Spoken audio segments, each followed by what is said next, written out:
ओम श्री सद्गुरुवे नमः। ओम नमो भगवते वासुदेवाय। अथ सप्तमो अध्यायः। राजा त्रिशंकु और हरिश्चंद्र की कथा। श्री शुकदेव जी कहते हैं, परीक्षित, मैं वर्णन कर चुका हूँ कि मांधाता के पुत्रों में सबसे श्रेष्ठ अम्बरीश थे। उनके दादा युवनाश्व ने उन्हें पुत्र रूप में स्वीकार कर लिया। उनका पुत्र हुआ यौवनाश्व और यौवनाश्व का हारित। मांधाता के वंश में ये 3 अवान्तर गोत्रों के प्रवर्तक हुए। नागों ने अपनी बहन नर्मदा का विवाह पुरुकुत्स से कर दिया था। नागराज वासुकी की आज्ञा से नर्मदा अपने पति को रसातल में ले गई। वहां भगवान की शक्ति से संपन्न होकर पुरुकुत्स ने वध करने योग्य गंधर्वों को मार डाला। इस पर नागराज ने प्रसन्न होकर पुरुकुत्स को वर दिया कि जो इस प्रसंग का स्मरण करेगा वह सर्पों से निर्भय हो जाएगा। राजा पुरुकुत्स का पुत्र त्रसदस्यु था। उसके पुत्र हुए अनरण्य, अनरण्य के हर्यश्व, उसके अरुण और अरुण के त्रिबंधन हुए। त्रिबंधन के पुत्र सत्यव्रत हुए। यही सत्यव्रत त्रिशंकु के नाम से विख्यात हुए। यद्यपि त्रिशंकु अपने पिता और गुरु के शाप से चांडाल हो गए थे, परंतु विश्वामित्र जी के प्रभाव से वे सशरीर स्वर्ग में चले गए। देवताओं ने उन्हें वहां से ढकेल दिया और वे नीचे को सिर किए हुए गिर पड़े, परंतु विश्वामित्र जी ने अपने तपोबल से उन्हें आकाश में ही स्थिर कर दिया। वे अब भी आकाश में लटके हुए दिखते हैं। त्रिशंकु के पुत्र थे हरिश्चंद्र। उनके लिए विश्वामित्र और वशिष्ठ एक दूसरे को शाप देकर पक्षी हो गए और बहुत वर्षों तक लड़ते रहे। हरिश्चंद्र के कोई संतान न थी। इससे वे बहुत उदास रहा करते थे। नारद के उपदेश से वे वरुण देवता की शरण में गए और उनसे प्रार्थना की कि प्रभो, मुझे पुत्र प्राप्त हो। महाराज, यदि मेरे वीर पुत्र होगा तो मैं उसी से आपका यजन करूंगा। वरुण ने कहा, ठीक है। तब वरुण की कृपा से हरिश्चंद्र के रोहित नाम का पुत्र हुआ। पुत्र होते ही वरुण ने आकर कहा, हरिश्चंद्र, तुम्हें पुत्र प्राप्त हो गया। अब इसके द्वारा मेरा यज्ञ करो।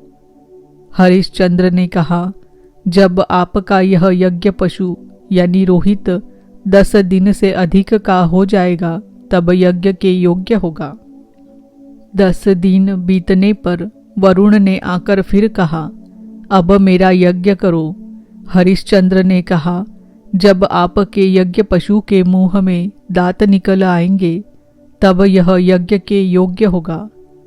दांत उग आने पर वरुण ने कहा, अब इसके दांत निकल आए, मेरा यज्ञ करो। हरिश्चंद्र ने कहा, जब इसके दूध के दांत गिर जाएंगे तब यह यज्ञ के योग्य होगा। दूध के दांत गिर जाने पर वरुण ने कहा, अब इस यज्ञ पशु के दांत गिर गए, मेरा यज्ञ करो। हरिश्चंद्र ने कहा, जब इसके दोबारा दांत आ जाएंगे तब यह पशु यज्ञ के योग्य हो जाएगा। दांतों के फिर उग आने पर वरुण ने कहा, अब मेरा यज्ञ करो। हरिश्चंद्र ने कहा, वरुण जी महाराज, क्षत्रिय पशु तब यज्ञ के योग्य होता है जब वह कवच धारण करने लगे। परीक्षित, इस प्रकार राजा हरिश्चंद्र पुत्र के प्रेम से हीला हवाला करके समय टालते रहे। इसका कारण यह था कि पुत्र स्नेह की फांसी ने उनके हृदय को जकड़ लिया था। वे जो समय बताते वरुण देवता उसी की बाट देखते। जब रोहित को इस बात का पता चला कि पिताजी तो मेरा बलिदान करना चाहते हैं, तब वह अपने प्राणों की रक्षा के लिए हाथ में धनुष लेकर वन में चला गया। कुछ दिन के बाद उसे मालूम हुआ कि वरुण देवता ने रुष्ट होकर मेरे पिताजी पर आक्रमण किया है, जिसके कारण वे महोदर रोग से पीड़ित हो रहे हैं। तब रोहित अपने नगर की ओर चल पड़ा, परंतु इंद्र ने आकर उसे रोक दिया। उन्होंने कहा, बेटा रोहित, यज्ञ पशु बनकर मरने की अपेक्षा तो पवित्र तीर्थ और क्षेत्रों का सेवन करते हुए पृथ्वी में विचरना ही अच्छा है। इंद्र की बात मानकर वह 1 वर्ष तक और वन में ही रहा। इसी प्रकार दूसरे, तीसरे, चौथे और 5वें वर्ष भी रोहित ने अपने पिता के पास जाने का विचार किया, परंतु बूढ़े ब्राह्मण का वेश धारण कर हर बार इंद्र आते और उसे रोक देते। इस प्रकार 6 वर्ष तक रोहित वन में ही रहा। 7वें वर्ष जब वह अपने नगर को लौटने लगा, तब उसने अजिगर्त से उनके मझले पुत्र शुनशेप को मोल ले लिया और उसे यज्ञ पशु बनाने के लिए अपने पिता को सौंपकर उनके चरणों में नमस्कार किया। तब परम यशस्वी एवं श्रेष्ठ चरित्र वाले राजा हरिश्चंद्र ने महोदर रोग से छुटकर पुरुष मेध यज्ञ द्वारा वरुण आदि देवताओं का यजन किया।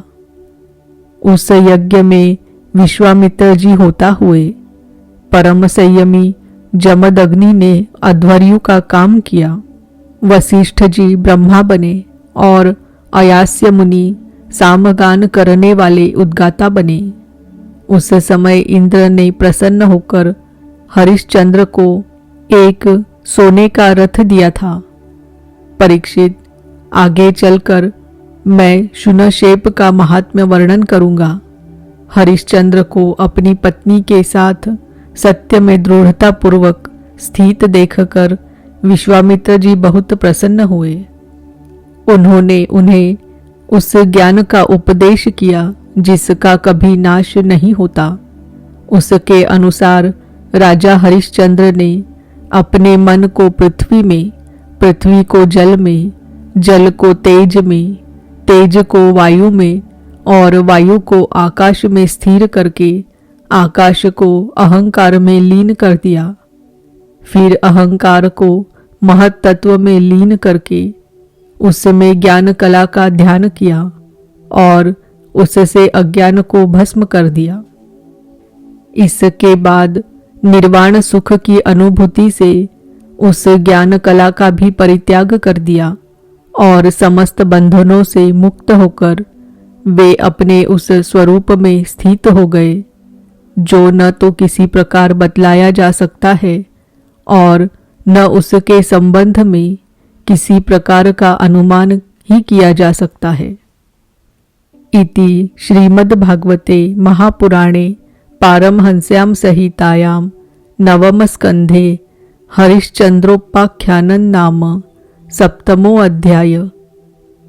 ओम नमो भगवते वासुदेवाय। ओम नमो भगवते वासुदेवाय। ओम नमो भगवते वासुदेवाय।